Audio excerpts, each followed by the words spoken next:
Hi, welcome back to Brookline Hub In-Depth. I'm your host, Harvey Bravman. I'm a video producer, a filmmaker, and the publisher for BrooklineHub.com, an online 501c3 nonprofit publication. We'll be coming to you on a regular basis with impactful interviews on the important people, organizations, and subject matters that affect the Brookline community. In this episode, we'll be going back to the conversation from last week, featuring a panel discussion with Bobbie Knable, Rob Daves, Malcolm Cawthorne, and Paul Epstein about a film that I produced about the 1960s called Brookline Facing Civil Rights. We also talked about the present state of racial equality here in Brookline. Thank you again, Brookline Rotary, for hosting this incredible discussion. Let's go right back to where we left off last week. Thanks again for joining us. We saw a real shift in the Brookline Youth Awards. For those of you who don't know about the Brookline Youth Awards, we've been doing it for 11 years, and we interview young people, put them on the screen at the Coolidge when there's not a pandemic, and virtual when there is. And over the last 11 years, we've had a lot of students talk about civil rights. And Paul, you talk about how the energy that was raised during in the aftermath of the George Floyd murder. But I saw a real change in 2017. And when we had when the Trump administration started, and students were always passionate about social justice. Malcolm and Kate Leslie and Roger Grandy always wrote a lot of nominations letting us know about young social justice leaders, but there was something in their voice that was different. And instead of like, we want to change things so that other people are equal, it's more like the government is going after me. It's the people who look like me. One young person said they were throwing a woman out of a Trump rally because she looked like me. And do you feel, Paul, that are there more students afraid of being targeted and hurt either physically or emotionally? Or... Oh yeah. The Trump era ushered in a whole new landscape under these teenagers' feet, and all citizens of the US and the world. There's not a doubt. There's like an unwritten, or maybe it's written somewhere, rule at the high school and probably in most public schools in America that teachers and staff are not supposed to make known their own political views. It's a rule that I happily violate all the time, especially in the Trump era. And in 2017, I had an intern, like I do every year, a social worker intern from Boston University, and she gifted me around the holidays a baseball hat that said, "Not my president." And I displayed it in my office and sometimes wore it. And I'll tell you what, I don't even know where that hat is now, because my students loved it so much they kept stealing it and just wearing it. They would text me photos of themselves wearing my hat, out and about at Village Fair Pizza or something. So the Trump era changed everything. Malcolm, I want to go back to your point though. One of my favorite parts about Brookline High School, and my favorite aspect maybe of my job, which I love, is the international flavor of Brookline High School. I mean, we have incredible diversity. We have fair diversity when it comes to racial demographics, decent. We have incredible over the top, top flight diversity when it comes to number of countries just represented. I think something like 62 languages are spoken in the homes of our students. So like those students Malcolm referenced, like the one a true leader who won that award from Syria, we have a lot of students that come from countries, they've immigrated from countries where this fabric of the civil society is already torn, and not as stable as we thought ours was here in the United States. And it turns out ours was torn apart quite easily in a blink of an eye from a historical, time frame. And I think that was really scary for a lot of students. The other thing I would say really quickly, and then I'll be quiet, is that you asked about fear, Malcolm, Harvey. It really does take a lot of bravery to do things like what Deborah Brown did. Tomorrow, the school in Coolidge Corner is going to be finally, the final part of the name change will be a ceremony tomorrow. I encourage everyone to tune in virtually. It took a ton of bravery. And I remember when they were going through that process with the Believers, they called them at the Coolidge Corner School. At the time, it was called Coolidge Corner School. And they suggested Florida Ruff and Ridley. They suggested many people that it could be named after. But then there was blowback, just like Dr. Fernandez got blowback. There was blowback. No, why can't we name it after John F. Kennedy or Ethel Weiss? And or why does it have to be changed at all? I mean, it took a lot of guts to lead a movement like that. Everyone that got involved in it, I give kudos to. It took a lot of guts for Malcolm to stand up several years ago and say, the demographics of our faculty are so out of whack when compared to the demographics of our school. We don't have, Malcolm, maybe at the time that you started that initiative to increase the diversity of our staff, you might have been the only Black male teaching, or one of two or three, so it was unacceptable, and we've made progress. So it took a lot of guts. It always takes guts to look at the status quo and say, no, we need to change things around here. One of the good things, Malcolm, about being a big guy is people can read your t-shirt easily. Black teachers matter. Want to show that to everyone. I want to ask one last question, and that's about institutions and how important it is to, in this whole conversation, to make sure that our institutions are doing the right thing. Bobbie, Paul, when you talked about it takes courage, I want to let everyone know that each one of these people, through our youth awards, has received our Social Justice Award for their contributions to the community, and how. So that's the one thing that you all have in common is your bravery, and nothing is more brave to me than some of the things that you shared in the film, Bobbie. But you talked about a situation where when you first came to, you're so gracious when you're talking, but and you always say that you've had it, better than most people. But when you came to live in Brookline, your husband had to shop for the house alone because he's white and was white, and you were not able to see the house until the house was purchased and you were signing the papers at the bank. And the efforts that it took, and still, so that was a way through our institutions to deny your family of the American dream, which is owning property. You really can't own property unless you get a loan, most people, right? And since that film came out, several people have talked to me about their experiences in the 1960s, 1970s, and even 80s about getting a loan in Brookline. A pretty well-known lawyer in this community told me that her father owned a 3-decker outright, had no liens on it, had no mortgage on it.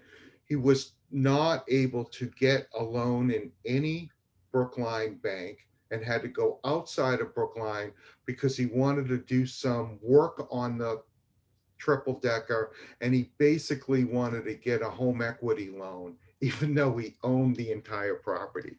And he was turned down, and he had a good reason he felt that it was because of his race or what he was perceived. He was actually Spanish, dark skin, curly hair, heavy accent, and he felt like that's why he's the man. But so many other people have come to me with that. And you may never have lived in Brookline if your husband was Black, right? I mean, because then there would be no one to shop for the house for you. And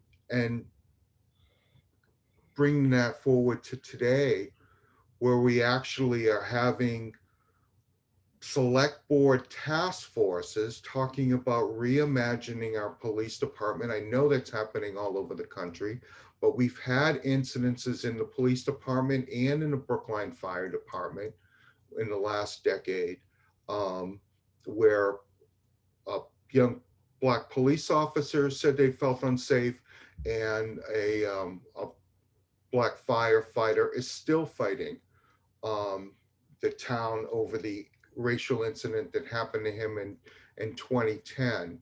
How important is it to make sure that, you know, our institutions are allowing for an equal playing field for everyone, that our rights are secure no matter who we are? I think that it's essential. And I think it's important that we have to make an effort to get the information that tells what the performance is actually. There are, I think it's possible that people believe that there are sort of two Brooklines, the one that they experience and the one that's experienced by people of color. And those exchanges of information don't happen that often informally. So I think if we are serious as a town, we have to make a special effort to find out how the experience of people of color differs from other Brookline residents. I realize that for me, I had an opportunity to see what it was like to be a young person long after I was in college, because I taught young people. And I find now that I've retired, I don't have that opportunity. And so I wonder for young students of color, are there still the Black tables? It was common practice in schools that were predominantly white to have Black students have a Black table. And the reason for that was that it was a period of relaxation, of not having to have one's guard up, not having to expect that someone was going to make a judgment on you based on your race. Students talked about if they were being taught about race in classes, that the first person that would get called upon to comment would be Black students, so that they were very exposed and without defenses. So from my point of view,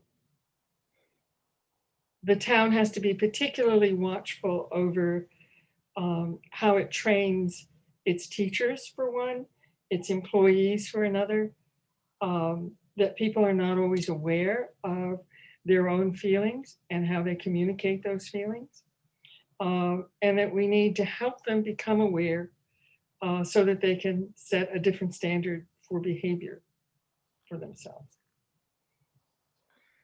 Thank you. Rob?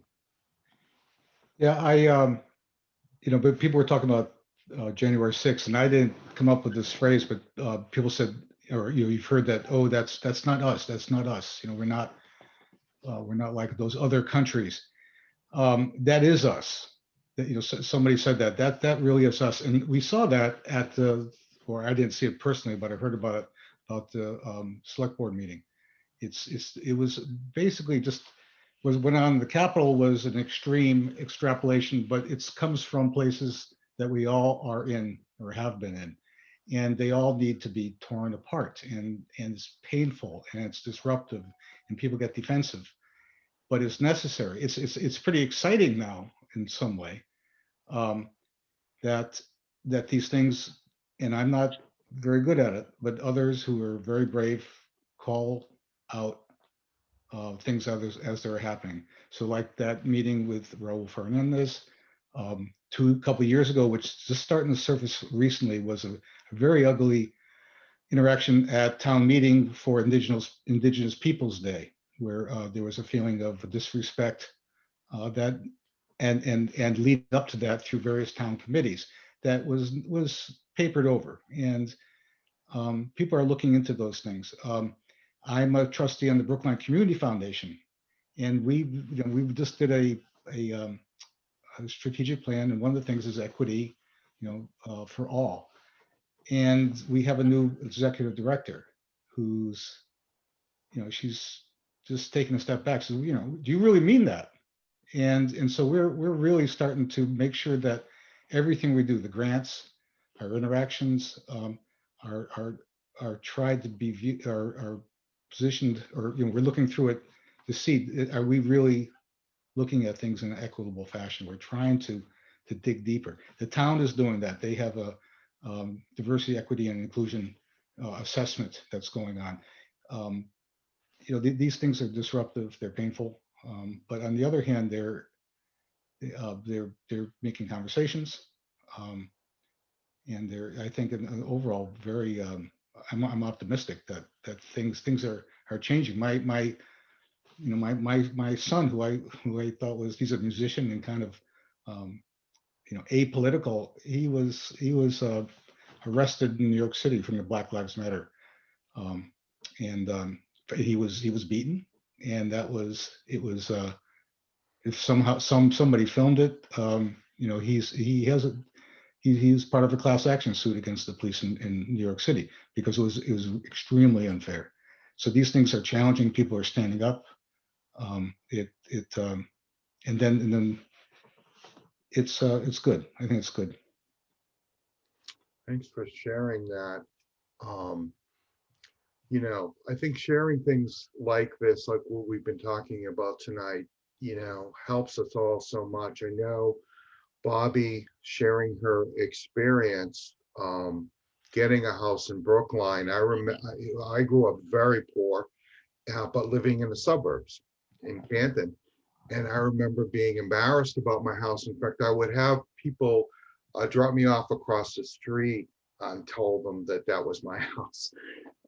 It was next to a beautiful waterfall. So everyone thought I had a nice house, but I lived in a crappy one across the street. And I remember being ashamed of that house. And because of that, being a little ashamed of just our whole situation. And, from learning from Bobbie's experience, I realized, wait a second, I got a great education.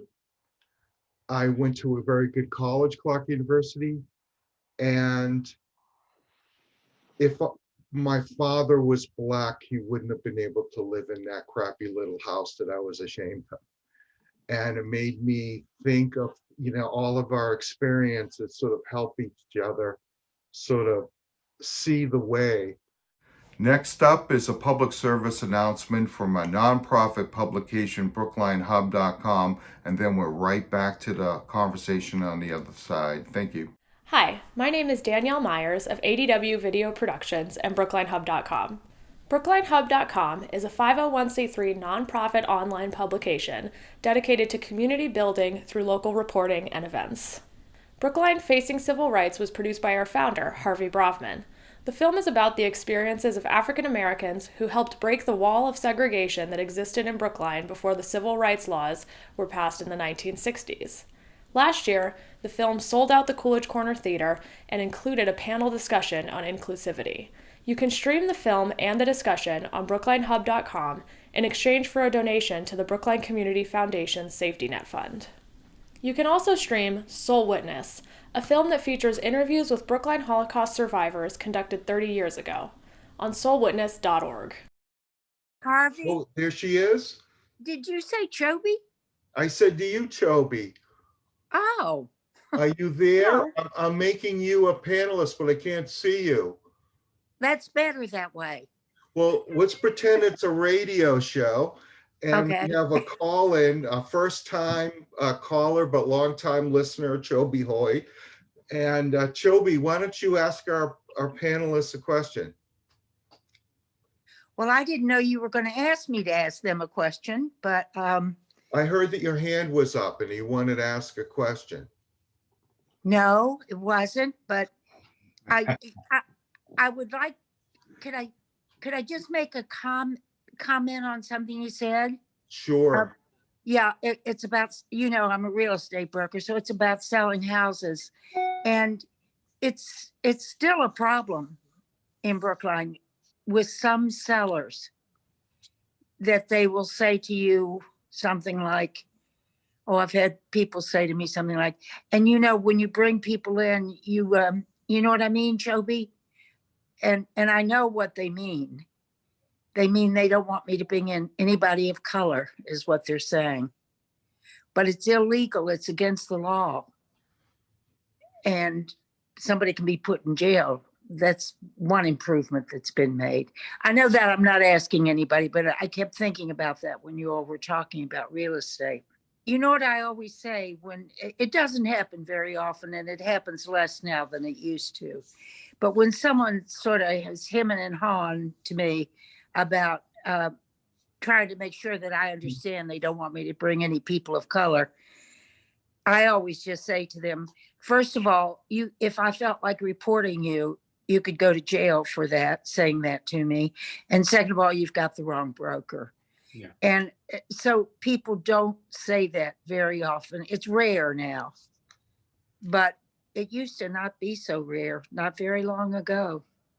Paul, you've helped so many people move into housing that that had a place to live because you got them a place to live. I'm sure that you've experienced attacks or racism or people saying things while you've tried to move in families. Absolutely, I have. And most often it's pertained to a federal program called Section 8 housing. There's subtle ways that governmental programs can have racism embedded into them. We all know that. The Section 8 housing program, for example, until very recently, the market rates at which the vouchers paid for apartments did not factor in nearly closely enough the actual market rates of Brookline versus Watertown versus Dorchester versus, so we were lumped into these regional areas. So the market rate for a 3-bedroom apartment was a number that, yes, you could find one in Dorchester, you could find one in Mattapan or Hyde Park even, but you didn't have a prayer of finding an apartment, a 3-bedroom apartment in Brookline for the rate that voucher was for. And then a couple of years ago, they made a very progressive improvement in the law that the rate for Brookline went up. One of the understood barriers that we've all accepted right here is Brookline. It's that dotted line. And what does that mean? If I go 100 or 500 yards in one direction, I'm in Mission Hill. It's a very different place. There's the Bromley Heath projects a little further over. It's a very different place. You talk to Nika Elguardo, our state rep.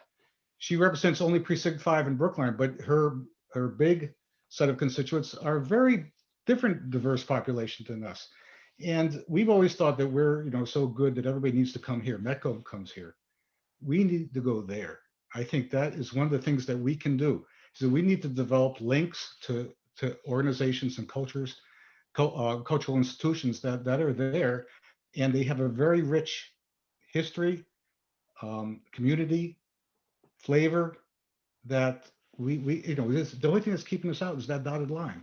And for instance, with John Wilson, I went over to the National Center for Afro-American Artists. It's a wonderful museum, and John Wilson was a founder there. One of his major sculptures is there, and Barry Gaithers, who's the executive director, is the man's a he's a cultural treasure.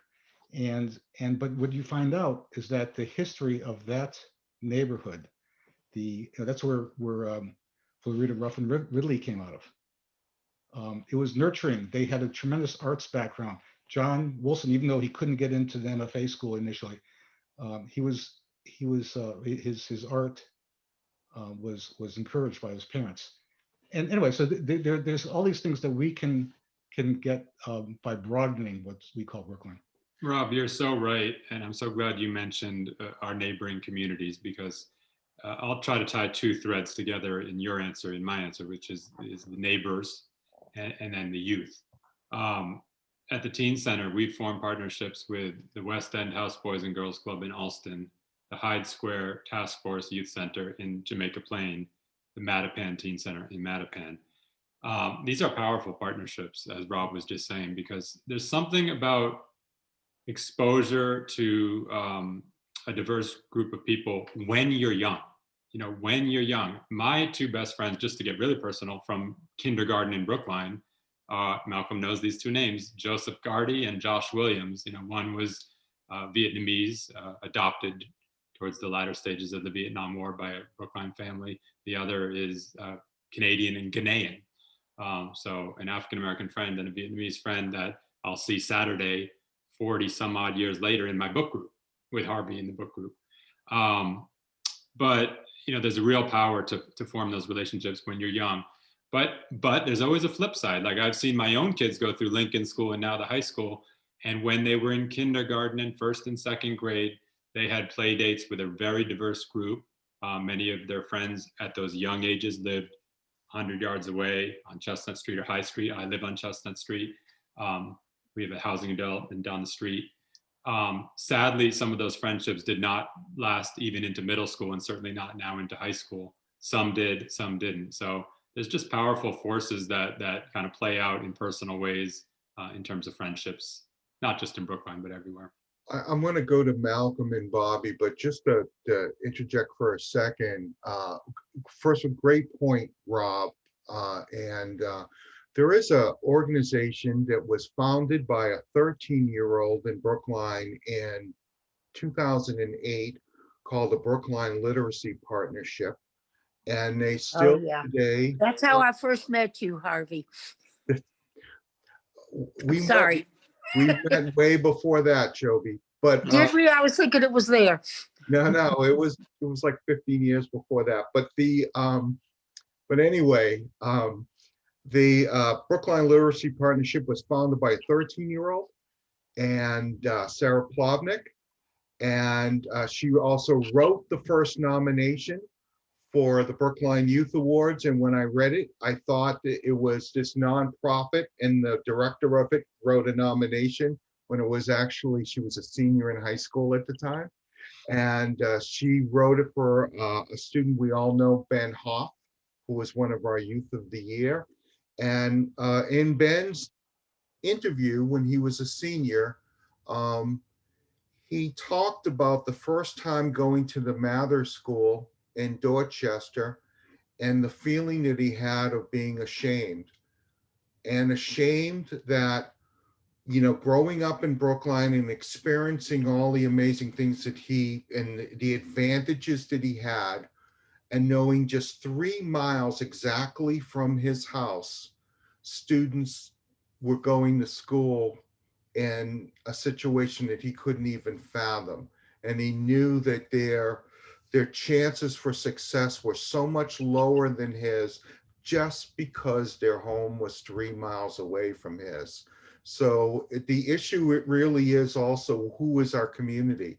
Is it Brookline? Is it, I'm in Newton, right? I mean, and part of this, like, is it, or is it the Commonwealth of Massachusetts? Is it the world? You know, who are our children and who is our community? And I'm going to go to you, Malcolm, and then Bobbie. I was privileged to teach Ben Hoff, so and I feel very privileged. I've been lucky enough to work with everyone on this screen, and sometimes the same capacity and also different capacities. So it's really exciting. I think when I hear what Rob and Paul are talking about, it reminds me of a couple of things that I would say that's just sort of challenge, particularly white residents of Brookline. Dr. King used to say the most segregated time in America is 11 a.m. on Sunday. And You know, in essence, that's what Rob and Paul are talking about. That, like, you know, it's easy to fall into our regular routines and stay in isolation. I say that because I feel like there's a real difference now from when Dr. King said that, into the sense, like, there's a lot of people who will say, well, you know, I work with so-and-so, or I went to school with so-and-so. And then when I say, you know, have you ever watched a movie with someone who wasn't the same race as you? Have you ever, you know, went to Starbucks and had a coffee? Have you ever, like, watched a ball game or something like that? And then a lot of times that starts to shrink, and people start to realize, yeah, perhaps I go to these things in integrated ways, but I don't actually know other people. Right. Like, yeah, I was in class with someone, or I played a sport with someone, but I don't actually know them. And what I challenge, particularly in Brookline, is, you know, as a white person probably living in Brookline, you can probably argue legitimately that you've done everything we teach you to do in America.